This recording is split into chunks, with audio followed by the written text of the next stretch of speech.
नमस्कार दोस्तों, आप देख रहे हैं गृहवाणी। मैं हूं आपके साथ दोस्तों मेघा शंकर। दोस्तों, हमारे घर का हर कोना सिर्फ ईंट पत्थरों से नहीं बना होता, बल्कि वह मौजूद ऊर्जा भी हमारे जीवन को प्रभावित करती है। यही कारण है कि वास्तुशास्त्र के में घर के हर हिस्से को विशेषज्ञ महत्व दिया गया है। लेकिन एक जगह ऐसी भी है जिस पर अक्सर लोगों का ध्यान नहीं जाता जी, और वो है सीढ़ियों के नीचे की जगह जी।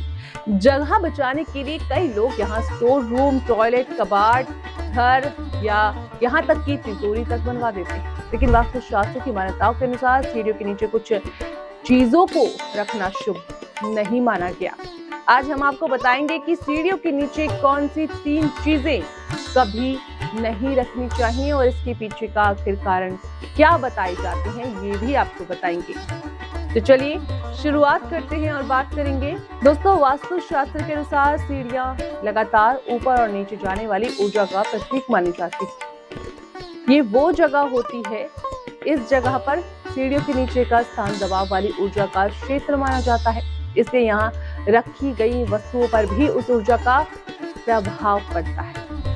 जी हाँ, जिसमें पहली चीज आती है कि सीढ़ियों के नीचे टॉयलेट। बिल्कुल, आजकल छोटे घरों और फ्लैट्स में जगह बचाने के लिए सीढ़ियों के नीचे टॉयलेट बनवाने का चलन काफी बढ़ गया है। लेकिन वास्तु मान्यताओं के अनुसार इसे अच्छा नहीं माना जाता। बिल्कुल, कहा जाता है कि टॉयलेट ऐसी जगह है जहां नकारात्मक ऊर्जा का निर्माण होता है।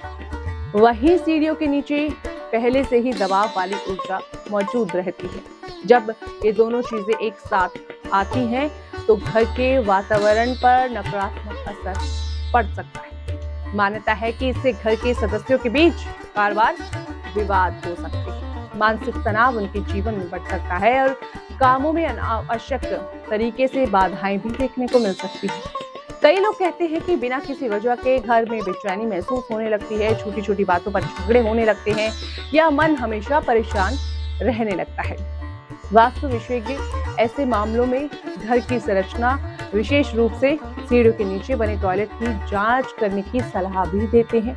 अगर आपके घर में पहले से ऐसा टॉयलेट बना हुआ है तो आप घबराइए भी मत, क्योंकि आप उसे अभी खराब भी नहीं कर सकते हैं। लेकिन उसकी साफ सफाई करनी बहुत जरूरी है, वेंटिलेशन रखना बहुत जरूरी है, सकारात्मक ऊर्जा बनाए रखना का विशेष ध्यान भी आपको देना चाहिए। दूसरी चीज यानी कि भारी कबाड़ और टूटा फूटा सामान, अक्सर ये कई लोगों के घर में देखने को मिलता है।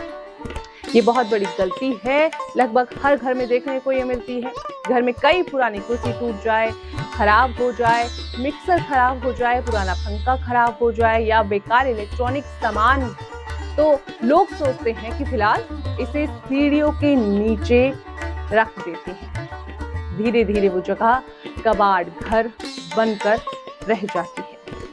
वास्तुशास्त्र के अनुसार टूटी हुई और बेकार वस्तुएं रुकी हुई ऊर्जा का प्रतीक मानी जाती हैं। जहां ऐसी वस्तुएं जमा होती हैं, वहां सकारात्मक ऊर्जा का प्रभाव कम होने लगता है। मान्यता है कि इससे आर्थिक प्रगति भी रुक जाती है, घर में उदासी का माहौल बन जाता है और कई बार मेहनत का पूरा फल भी नहीं मिल पाता। यही वजह है कि वास्तु में कहा गया है कि घर में अनावश्यक वस्तुओं को लंबे समय तक जमा नहीं करना चाहिए। सोचिए, जिस घर में हर कोना साफ और व्यवस्थित हो वहां मन भी प्रसन्न रहता है, लेकिन जहां हर तरफ कबाड़, अव्यवस्था हो, वहां सकारात्मकता सोच भी धीरे धीरे कम होने लगती है। इसलिए अगर आपके घर में भी सीढ़ियों के नीचे पुराने डिब्बे, टूटा फूटा फर्नीचर या खराब इलेक्ट्रॉनिक सामान रखा हुआ है तो समय निकालकर उसे हटाने की आपको कोशिश जरूर करनी चाहिए। तीसरी चीज है तिजोरी या पैसे रखने की जगह। अब बात करते हैं सबसे महत्वपूर्ण विषय की। धन और व्यक्ति के जीवन का एक अहम हिस्सा है, इसलिए लोग चाहते हैं कि उनकी बचत सुरक्षित रहे और लगातार बढ़ती रहे। लेकिन कई बार जगह की कमी के कारण लोग सीढ़ियों के नीचे तिजोरी या लॉकर बनवा लेते हैं। वास्तु मान्यताओं के अनुसार ऐसा करना शुभ नहीं माना जाता। कहा जाता है कि सीढ़ियों के नीचे का स्थान दबाव वाली ऊर्जा का क्षेत्र होता है।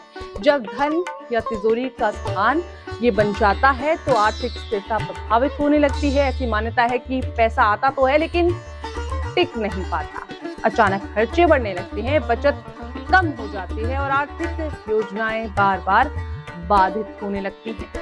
वास्तु विशेषज्ञ की सलाह ये है कि तिजोरी को ऐसी जगह रखा जाए जहां पर्याप्त प्रकाश, स्वच्छता, सकारात्मक ऊर्जा मौजूद हो। तो दोस्तों, आखिर फिर सीढ़ियों के नीचे क्या रखें, ये सवाल बनता है। अब आपके मन में भी ये सवाल आ रहा होगा कि अगर ये सब चीजें नहीं रखनी चाहिए तो वहां रखा क्या जाना चाहिए। वास्तु के अनुसार वहां हल्का और व्यवस्थित स्टोरेज बनाया जा सकता है, सजावटी पौधे रखे जा सकते हैं, साफ सुथरी अलमारी बनाई जा सकती है, धार्मिक या प्रेरणादायक सजावटी वस्तुएं रखी जा सकती हैं। लेकिन सबसे जरूरी बात ये है कि ये स्थान कभी भी गंदा, अंधेरा या अव्यवस्थित नहीं होना चाहिए। एक छोटी छोटी लेकिन ये बहुत जरूरी कुछ बातें हैं, आप इनको जान लीजिए। दोस्तों, वास्तु का असली उद्देश्य डर पैदा करना नहीं होता, बल्कि घर में सकारात्मकता और संतुलनता बनाए रखना बहुत जरूरी है। अगर घर साफ सुथरा हो, वातावरण शांत हो, परिवार में प्रेम और मन में सकारात्मक विचार हो, तो वही सबसे बड़ा वास्तु है। इसलिए किसी भी उपाय को अंधविश्वास की तरह नहीं, बल्कि जीवन को व्यवस्थित बनाने का एक माध्यम के रूप में अपनाना चाहिए। अगर आपको ये जानकारी उपयोगी लगी हो तो इसे अपने परिवार और दोस्तों के साथ जरूर आप साझा कीजिएगा, ताकि ये छोटी सी जो हमारी पहल है वो लोगों तक पहुंचे। लेकिन महत्वपूर्ण बातों का भी ध्यान आपको रखना है। फिलहाल के लिए बस इतना ही। दोस्तों, अब बारी आज के अंतिम विचार की।